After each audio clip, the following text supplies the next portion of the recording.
నరక చతుర్దశి రోజు చేయాల్సిన పని. అదేమిటి అంటే పితృదేవతా పూజ. అసలు ఎందుకు వచ్చిందంటే అది మన పితృదేవతలు ఉంటారు కదా, వాళ్ళు మహాళయ పక్షం ప్రాంతంలో క్రవ్యాలు స్వీకరించడానికి కిందకు వస్తారు.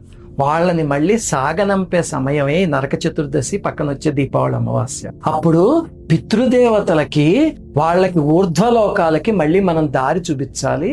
ఇంతకీ ఏమి చెయ్యాలండి అంటే, ఒక దివిటీకి మంట పెట్టి అది ఆకాశం వైపుకి చూపించి పితృదేవతల్ని తలుచుకుని నమస్కారం చేసి తర్వాత నేల మీద 3 సార్లు కొట్టి కింద పడేయాలి అని చెప్తారు.